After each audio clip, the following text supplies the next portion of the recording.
저희가 레디앙에서 공동으로 기획하는 12명의 인사들을 만나는 인터뷰죠. 오늘 그 첫 번째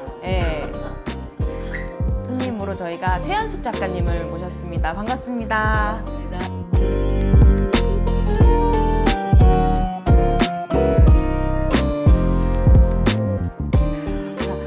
저는 처음 뵙고, 그리고 미디어에서는 굉장히 저는 사실 많이 뵈서 낯이 있기는 해요.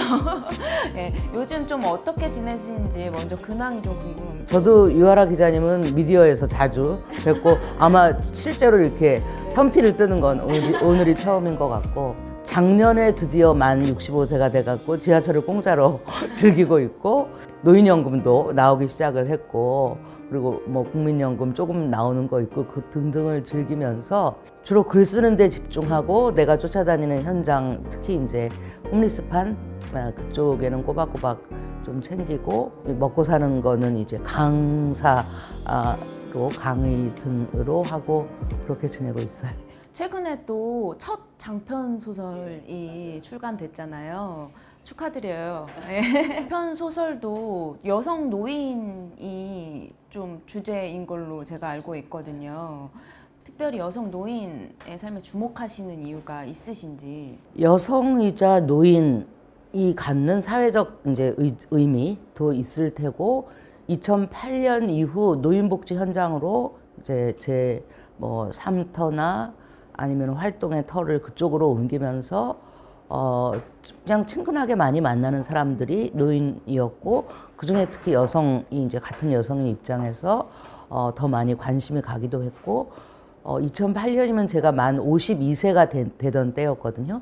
그때 이제 그 노인장기 요양제도가 우리나라에 시작된 때인데, 그때 요양보호사랑 뭐 사회복지사 자격증을 따고 노인복지 현장으로 옮기면서, 그러면서 자연스럽게 이제 노인들을 많이 대하고, 특히 여성 노인들을 더 많이 대하고, 그 노인들이 저랑은 조금만 친해지면 이제 주절주절 꺼내놓는 자기 살아온 이야기들, 다들 쓰잘데없다고 생각하고 징글징글해 하던 젊은 사람들이, 특히 이제 자식들의 경우에 또 그 소리 하냐고, 그게 무슨 좋은 소리라고 자랑거리라고 그 소리를 또 하냐고, 제발 좀 그만두라고 하는 그 얘기가 저한테는 굉장히 소중하게, 귀하게 그렇게 느껴졌던 거예요.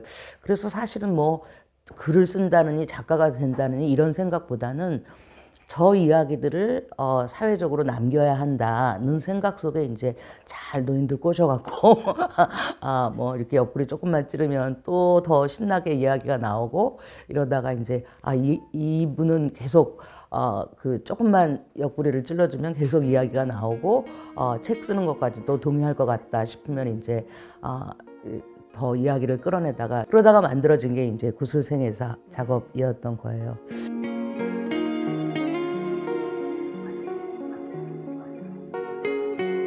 같은 여성 노인으로서 그 이야기들이 굉장히 좀 중요하게 느껴졌다라고 하셨는데, 또 할배의 탄생은 조금 달라요. 페미니스트로서 남성 노인의 삶의 이야기를 듣고 독자들에게 전달하신 건데, 저는 이 점이 좀 신선하게 느껴졌었거든요. 사실 그 할배의 탄생을 보면 이해할 수 없는 이야기들이 제 입장에서는 상당히 좀 있더라고요. 이제 할배의 탄생을 작정했던 거는 저는 여성주의가, 페미니즘이 남성의 삶을 어떤 관점으로 보고 해석할 것인가가 굉장히 중요한 거라고 생각을 해요. 뭐 여성주의가 남성과 여성을 어떤 적대적인 구도로 두려는 그런 것이 아니라, 가부장제 사회 안에서 저는 뭐 여성이건 남성이건 그 피해나 차별의 정도나 내용의 차이는 있다고 생각하지만, 남성들도 피해자, 거의 대부분이 피해자라고 생각을 하고, 그런 속에서 특히 이제 가난한 남성들의 삶을 어떤 식으로 바라보고 그것을 해석하는가는 굉장히 중요한 태도라고 생각을 해서, 그 할배의 탄생의 두 주인공은 제가 요양보호사가 아니라 독거노인 생활관리사를 하면서 이제 만난 노인이었어요. 그 두 분의 작업을 하면서는 여성들 작업과는 달랐죠. 저랑 어떤 삶의 경험도 다르고, 그 느끼는 결들도 다르고, 뭐 이동한 공간들이나 그것을 보는 관점이나 뭐 이런 것들이 굉장히 다를 수밖에 없죠. 이 다르다는 것 때문에 제가 더 많이 공부를 해야 했고, 더 많이 혼돈해야 됐고, 대신에 그만큼 더 많이 좀 저 자신을 확장하는 측면들도 있었다고 봐요. 그 이전 두 책보다 할베이 탄생이 훨씬 더 많이 팔렸거든요. 실제로 사회적으로도 많이 이제 거론이 됐고, 그 책이 나왔던 게 2016년 10월 말인데 딱 그날이 JTBC가 그 최순실의 태블릿 PC를 터뜨린 날이었어요. 저는 이제 이 책은 죽었다라고 생각을 했는데, 그 태블릿 PC 건으로 해서 촛불이 모이기 시작하고, 그 반대편에 태극기 할아버지들이라고 이제 일컬어지는 그 사람들이 모였는데, 이 사람들이 바로 그 책에 나오는 두 주인공과 너무 닮은 사람들인 거죠. 그러니까 이 태극기 집회에 오는 그 남성 노인이라고 대표되는, 뭐 남성들만도 아니고 노인들만도 아니었는데, 대체 이제 태극기 할배라는 이름으로 그렇게 이제 불려졌었고, 그분들에 대해서 도저히 이해가 안 됐던 거죠. 촛불뿐만 아니라 보통의 시민들도 박정희랑 최순실이 저 난리를 쳤다는 이 전국에 저렇게 모여갖고 뭐 마마님을 찾고 무슨 태극기에 성조기에 이스라엘기까지 하고 뭐 의병 복장까지 하고 이러는 게 2016년이면 이제 60이 막 되던 때인데, 그런 여자가 진보니 여성주의니 뭐 이런 거를 했다는 여자가 이런 사람들을 인터뷰해서 생애사를 했대더라 하면서 이제 그 책이 오히려 더 그 덕에 그래서 이제 그게 뭐 세대 간의 어떤 소통이나 혹은 젠더 간의 소통을 어떤 방식으로 해야 할지와 관련한 어떤 이제 참고서적으로 좀 많이 쓰이는 것 같아요. 저도 되게 좀 지금 젠더나 세대 갈등이 굉장히 심하잖아요. 그쵸. 극단에 달해 있는데, 이 시점에 페미니즘을 하는 여성들이든 그쵸. 뭐 청년 운동을 하는 그 청년 세대든 한 번쯤은 읽어봐야 될 책이라는 생각이 들더라고요. 결국 지금도 선거 때 제일 열심히 투표 가는 건 노인들이에요. 대통령 선거에는 뭐 새벽에 일어나서 목욕제기하고 나라님을 뽑는데, 그 노인들을 설득하지 않고서는 젊은이들의 이 선거나 젊은이들의 사회를 절대로 바꿀 수 없거든요.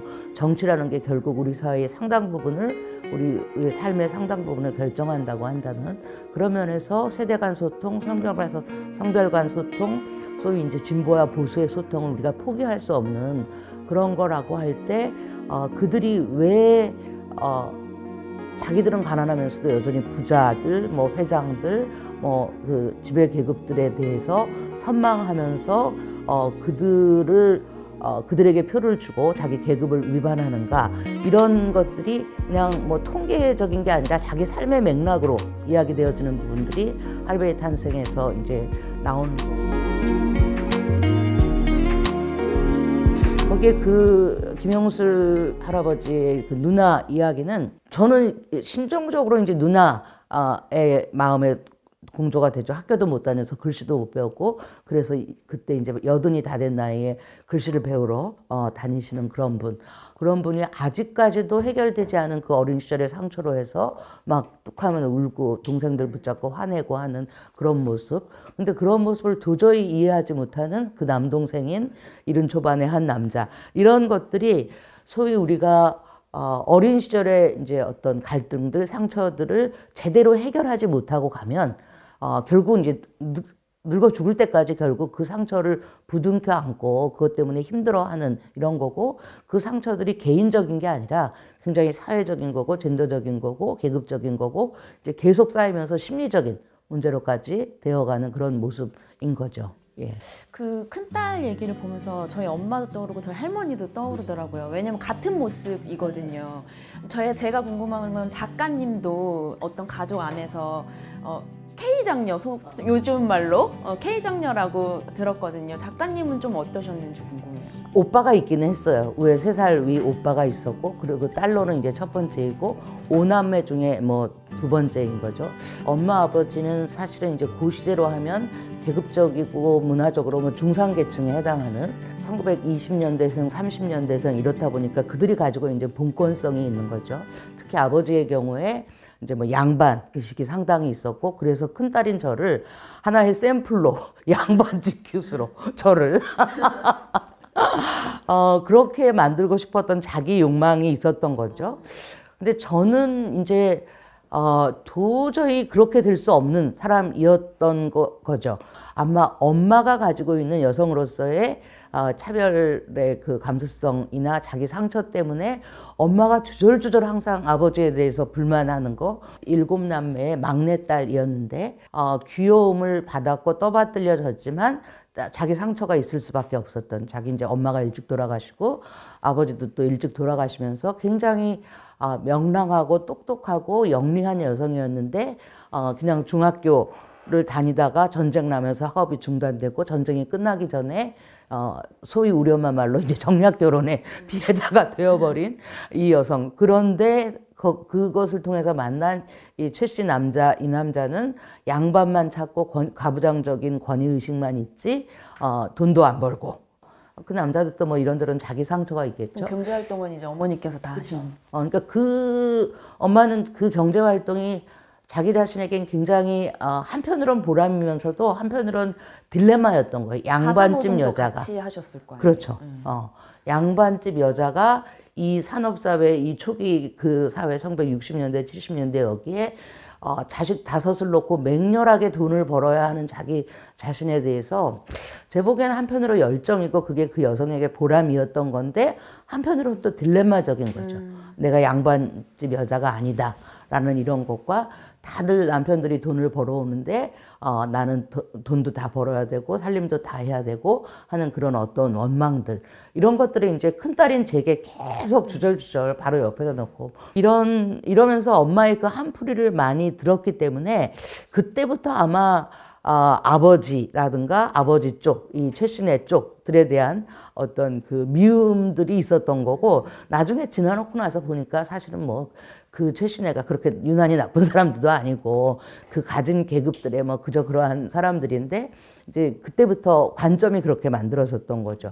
그것이 이제 아버지에 대해서도 어떤 미움으로, 저항으로, 그리고 아버지가 만들고 싶은 그 딸로 나는 도저히 되기 싫은, 아버지는 항상 뭐 일찍 들어와라, 소리 크게 내지 말아라, 뭐 이런 거였다면 나는 엄마의 그런 열정이나 그런 어떤 원망들이나 이런 거를 보고 자라면서 엄마 쪽에 마음이 있었던 거죠. 한참 지나놓고 나서 보니까 엄마도 나한테 참 무지막지한 게 많았더라고요. 잘못한 것들이 굉장히 많았는데 아버지를 맹렬하게 미워하느라고 엄마를 미워할 틈이 없었던 그 어린 시절이었던 것 같아요.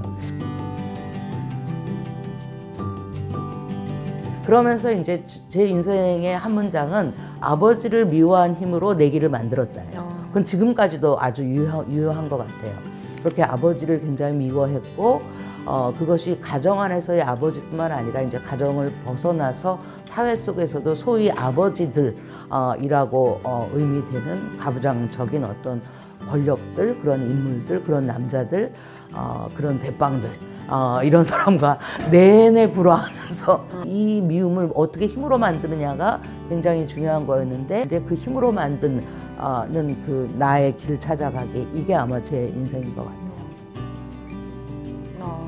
아버지를 미워하는 힘으로 만든 나의 길. 근데 그거는 이제 저도 나이가 들어가고 또 뭐 부모가 되고 혹은 엄마의 구술생애사 작업 속에서 엄마가 원망하는 아버지에 대해서 제3자의 입장에서 아버지를 또 다른 방식으로 보기 시작하면서 그것이 이제 미움만이 아니라 이해도 됐고, 그가 가진 상처, 그가 가진 어떤 컴플렉스나 그것 때문에 만들어진 어떤 폭력성들, 그런 것들이 또 다른 방식으로 이해되고, 혹은 이제 다른 방식으로 보아지고 이해되기 시작하면서 떠오르는 그가 나한테 잘했던 기억들, 뭐 이런 것도 전혀 그전에는 떠오르지 않던 어떤 기억들이 그를 다르게 보기 시작하면서 떠오르는 그런 것들이 있었고, 그러면서 그 사람도 그 시절에 힘들어하는 사람이었다. 30세 초반 40대를 넘어가면서 스스로 이제 어떤 가부장적인 권위를 인정받고 싶지만 알맹이는 없는 그런 속에서 이 사람이 가졌던 상처나 절망감이나 뭐 이런 것들을 이해하게 된 거죠. 저도 나이도 들고 하니까. 그런 거 보면 정말 인간상이라는 게 굉장히 입체적이고 복합적이어서 그쵸. 그 미워하는 대상을 한없이 미워하기만도 힘들고 그쵸. 예, 그래서 그 할배의 탄생이든 할매의 탄생이든 뭔가 적대감을 갖지 않고 이 미워하는 대상을 이해하려고 노력하는 게 굉장히 필요한 일인 것 맞아요. 같아요. 상처를 뭐 화해하고 용서하고 저는 이런 단어는 좋아하지 않아요. 그 갈등을 어떻게 거리두게 하고 다른 방식으로 보기 시작하면서 각각의 사람들이 가지고 있는 어떤 좋은 점과 또 한계들을 이렇게 분류해내는 거. 그 후세대인에게 약이 되게 하는 방식으로 나의 성장의 어떤 디딤돌이 되게 하는 방식으로 그걸 해석하고 그걸 이제 또 독자들에게 알려주는 거. 이게 아마 제가 지향하는 구술생애사의 어떤 한 측면이라고 생각이 돼요.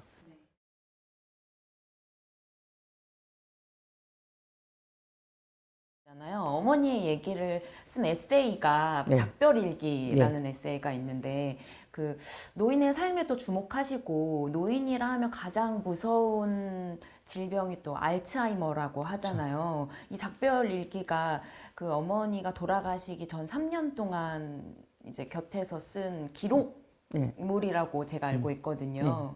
좀 이런 에세이를 쓰겠다라고 마음 먹으신 계기가 좀 있으세요? 엄마의 죽음 작업을 하겠다고 작정할 때는 도대체 늙고 죽는 것에 대해서 우리 사회가 가지고 있는 어떤 이데올로기들, 그 개개인들이 가지고 있는 두려움들, 공포들, 이런 것들을 좀 직시하면서 비판하고 싶었던 거죠. 다 늙고 죽는데 그걸 누가 도대체 늙고 죽는 것에 대해서 불안을 만들었냐, 두려움을 만들었는가, 그런 것들이고, 일단 엄마의 구술생애사 작업은 2009년부터 계속 좀 작정을 했었고, 원래 이제 구술생애사를 하고 싶다는 생각을 하기 시작하면서 그 중에 하나를 엄마로 넣어야 되겠다. 구술생애사가 주로 지향하는 그 화자가 가난하고 못 배운, 이게 이제 저의 그 중요한 지향점인데, 엄마에게 보면 가난하고 못 배운에 포함되지는 않지만 나름대로 또 자기가 제일 세상에서 상처가 많고 뭐 그냥 그 원통함이 많다고 늘 주장하던 사람이니까 또 이제 그 여성만 따로 보면 그런 측면들이 있고, 나는 늙는다는 것 그리고 늙어 죽어간다는 것에 대해서 우리 사회가 가지고 있는 어떤 그 통상적인 관점, 늙는 건 뭐 추레한 것이다, 죽음은 뭐 슬프고 절망적이고 뭐 어쩌고 하는 그런 것들에 도저히 동의되지 않았고, 세상 모든 사람들이 죽는데 나 하나 죽는 게 뭐가 그게 억울하고 할 일인가. 특히 제가 만난 빈곤 노인들의 경우에는 죽음과 관련해서 물어보면, 야, 이건희도 뭐 죽었나 살았나 그랬대고, 이병철도 그런 사람들도 죽었는데 나 하나 죽는 게 뭐가 억울하냐, 나 죽는 거 하나도 안 억울하다. 이것이 이제 가난한 노인들죠. 가난한 노인이라는 것은 어떤 면에서 빈곤 노인들이 가지고 있는 여러 가지 그 고통들이나 어려움들의 유일한 해결책은 사실은 죽음밖에 없는 거예요. 소위 이제 더 살고 싶은 어떤 욕망이 있거나 뭐 더 누리고 싶은 무엇이 있거나 이런 사람들이 죽음에 대해서 혹은 그 이전 단계의 늙음에 대해서 제대로 받아들이지 못하고 뭐 핵심적으로는 신자유주의죠. 젊어져라 젊어져라 안티에이징 뭐 이러면서 신자유주의의 한 측면인 의료과학이 생명을 무조건 연장하는 방식으로 병을 치료해 되겠다고 떠들어대면서 그 많은 노년의 삶들에서 특히 이제 제가 보기엔 빨대를 꽂고 돈을 쪽쪽 빨아드는, 사실 글쎄 저는 한 65세 이상에서 오는 병은 이건 치료가 안 되는 병이거든요. 그냥 퇴행성 질환이에요. 근데 거기다가 계속 치료가 답인 것처럼, 그리고 질병이나 죽음은 마치 실패인 것처럼 의료과학이 계속 그런 태도로 접근하는 그 속에서 요즘 이제 실버 산업까지 뭐 그런 식으로 접근하는 거죠. 그 속에서 그들이 만들어내는 그런 어떤 이데올로기에 보통의 시민들이 다 넘어가고 있는 거죠. 실제로 제 엄마 아버지 돌아가시는 거 보니까 두 양반이 9억을 쓰고 돌아가시더라고요. 돈이 있는 사람들이니까 그랬던 거죠. 특히 이제 죽음에 대한 어떤 그 사람들의 이 막강한 두려움들, 이런 것들이 저는 뭐 믿어지지도 않았고, 제가 만난 가난한 노인들의 경우에는 그분들이 죽는 순간 제 입에서 나오는 말은 축하드립니다. 고생하셨습니다. 이런 말이었거든요. 드디어 이제 끝났습니다. 고생하셨습니다. 이제 편히 쉬십시오. 어떤 한 노인의 늙어 죽어가는 최종 과정을 밀착해서 보는 건 불가능했어요. 이제 그 과정이 되면 이제 그 집 식구들에게 넘겨지거나 의료에 넘겨지는 거죠.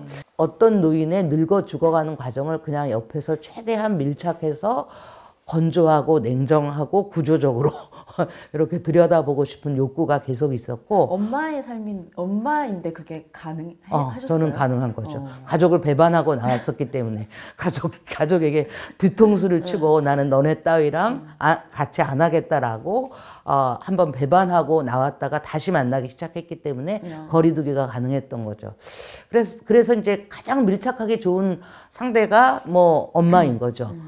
그래서 그 전까지는 주로 서울에서 살다가 그때 이제 엄마 아버지가 그 수원의 실버타운에 있었기 때문에 엄마가 이제 오래 가지 못하겠다라는 생각을 하면서 그 시점이 아마 할베이 탄생을 쓰고 난 얼마 후인데, 일부러 이제 그 실버타운 근처로 이사를 간 거예요. 남매들한테는 나 절대로 효도하러 가는 거 아니다. 내가 효도할 사람 아닌 거 알지 않느냐. 효도는 그 사람들이 다 해요. 뭐 돈도 많고 그냥 뭐 요즘 더군다나 실버타운에 들어있으면 모든 돌봄 노동은 돌봄 노동자들이 하는 거고 나머지 자식들은 이제 돈으로 하는 거고 정기적인 방문이나 뭐 이것이 이제 효도이고, 물론 뭐 무슨 효심이라든가 뭐 우애라든가 이런 게 없다고 하지는 못하겠지만 이제 다 돈이 있어야지 그게 가능한 거죠.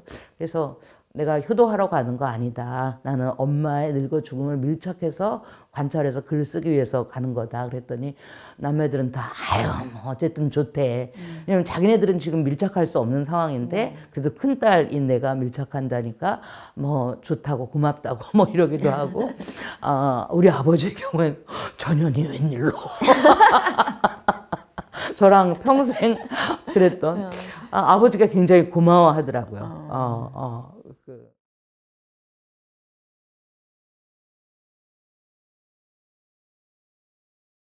자기가 만들어낸 새로운 가부장인 아들은 괜찮은 쓸만한 가부장인 거거든요. 그런데 마지막에 가서는 이거를 의심하는 거예요. 누구의 아내로서, 누구의 엄마로서 그런 선택을 하셨던 이유가 뭐? 그 사람한테 굉장히 미안하지만 액세서리였던 것 같아요. 그러다가 이 결혼했던 그 전 남편을 만났는데 그냥 뒤집어진 거죠. 그 선택 자체가 아버지에 대한 거역. 그 전까지는 내가 누구인가, 나는 어떻게 살아야 되는가였다면 신앙을 추구하기 시작하면서부터는 도대체 너는 왜 나를 만들었냐? 나에 대한 너의 뜻이 뭐냐?